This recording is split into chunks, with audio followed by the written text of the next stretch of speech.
Ladies and gentlemen, we are back with our Treble series, episode number 4 here. We are going to be completing the first season. So starting in March, we're just going to go ahead and simulate the games. I'm going to show you the training we're doing, what young players we're signing up to the squad.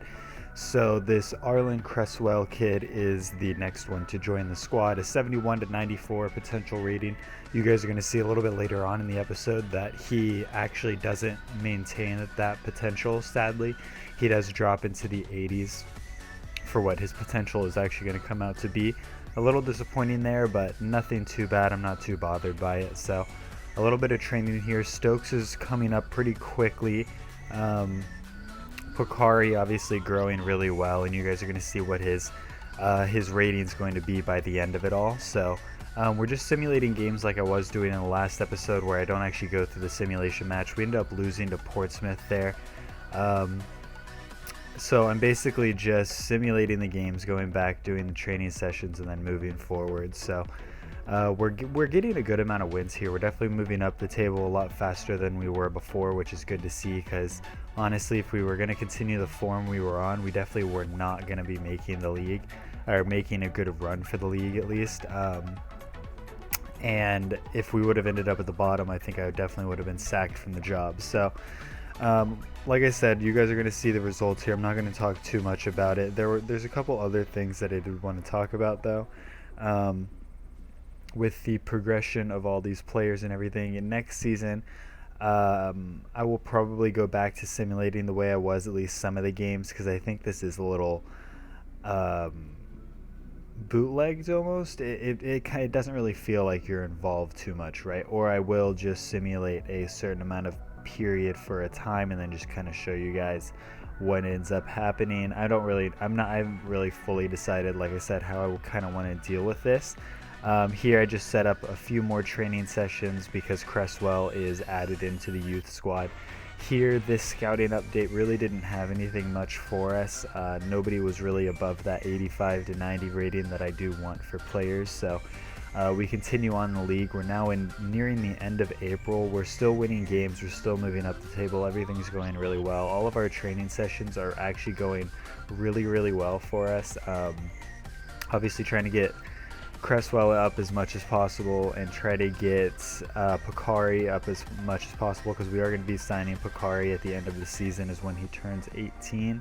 So we would definitely wanted to try to get him up to at least over a 70 rating by the end of it all. Malarkey, obviously we're still training a good bit because he is still in the starting squad, although he's not progressing as fast as I would like. So realistically, I think he is going to end up losing out his job and giving it to Stokes and Pokari at the start of the next season, meaning that it's kind of putting me in a spot where I'm going to have to drop him out of the team and possibly even put him on a loan for the next year. Here we simulated the third to last game of the season, ended up winning 2-0 against Bristol Rovers. Coming into the last two games, I am going to be playing the last game of the season. I'll probably do this. I may next season do the last game of the first half of the season and the last game of the season. As of right now, we are in 13th place. So coming into this Yeovil match, it's decently important for us to win this game, just to kind of solidify that middle ground. We end up drawing at 1-1. So going into the final game, it looks like we're in a good spot. Probably that 13th to 14th range is probably where we're going to end up in the league. So, I was like, you know what, I kind of want to play with the squad, send the season out on a good note. Obviously, there weren't too many aspirations for us to do too well this season. So, 13th, 14th is kind of a good spot where I ended up landing, I think. So next season, obviously, we're going to be pushing, hopefully, for automatic promotion in the league. I think we're definitely capable of doing it. Our team is very strong, and I think we honestly have a very good shot at even winning the league next year with the squad that we're putting together. So hopefully we'll get in another couple scouts next year as well to try to bring in more and more talent. So coming into this game, like I said, not too much. I wasn't really expecting too much, rather. Coming into this Exeter game, they're, I believe, in 9th place in the league, so a little bit better of a squad than ours, but still close enough that I think we could have put up a good fight. So Leon Bailey ends up doing really well this season. both him and Ambrose both do really well. Ambrose actually ends up picking up an injury, I think 3 weeks prior to this, so, and it ended up being about a month and a half injury, so we do end up going 1-0 down. The only problem with playing this game is that I haven't played with this team all season, so like this entire game was me just adjusting to the squad. As you guys are going to see, there's kind of like, I'm just kind of trying to feel out what players are capable of doing what, right? So it's kind of difficult to balance everything, I think, when you're playing with a new squad. So maybe I'll play a couple more games next year. Each season I'll start playing more games, and then once we get to the Premier League, I might play, you know, like a game a month or something, and then after that we'll kind of just start slowly putting it all together. I still want to be simulating the majority of this. I think that's the best way to do it, especially to get through as many seasons as possible, because if you guys don't know, in career mode you actually only have 15 years. After 15 years, career mode usually ends up just firing you, and then you go back to the menu screen and then you're done. So we have to get this done. It's not like, I mean, realistically I think we can do this in a matter of probably 7 to 8 years, maybe even like 5-ish, to win the treble. Obviously to win the league and stuff like that, I think we can do it pretty quickly. Probably 4 years, I would imagine, for us to win the league and to win a couple cups here and there, definitely to start bringing in titles for the team, right? So and obviously by win the league, I mean win the Premier League, not win League 2. So next year we should definitely be putting up good numbers. I'm really excited for next year, and I hope you guys are too. We actually end up getting a penalty here in the 65th minute, so we're able to grab a goal back and tie this game up 1-1. I did want to let you guys know that there are going to be more series coming onto my channel. I'm actually going to be running 7 series at once, which I know sounds crazy. It's a series per day, but I kind of wanted this channel to be more like a network, right? Like you're watching TV, how you have 7 shows on every night. Let's say like that 8 o'clock spot, you just, you know, you watch your shows every day, and then every week you catch up, you see the next episode. So that's kind of the idea that I have here. I'll go in a little more in depth about what series I am bringing to the channel here in the next couple days. Hopefully starting on Monday we'll kind of start kicking in these new series. So we end up going 2-1 down, and that is how this game is going to end and how this season is going to end. So disappointing to end on a defeat, especially with how well the team has been playing for the second half of the season, but it is what it is. We are going to manage to get a mid-table spot. The board will be happy with that. As you guys are going to see, I'm getting a little ahead of myself, but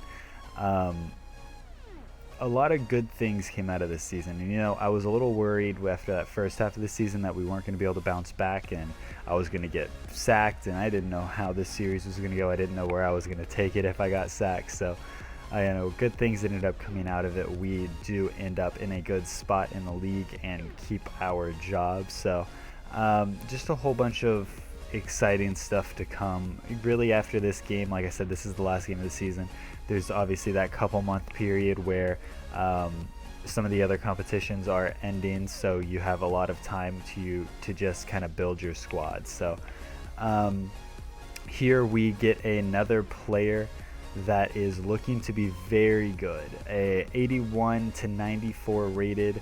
I believe he ends up being a center mid, and another 17-year-old, so we're going to be able to bring him into the squad as soon as possible. So we're going to go ahead and get him involved in training as quickly as we can as well. So Dickinson goes ahead and takes the spot for 3 of those slots. Stokes get a slot, and Malarkey is still getting a slot, because I do want to try to get Malarkey up as much as possible before I do bring in Chris Stokes next year, hopefully, so that they can keep a good battle.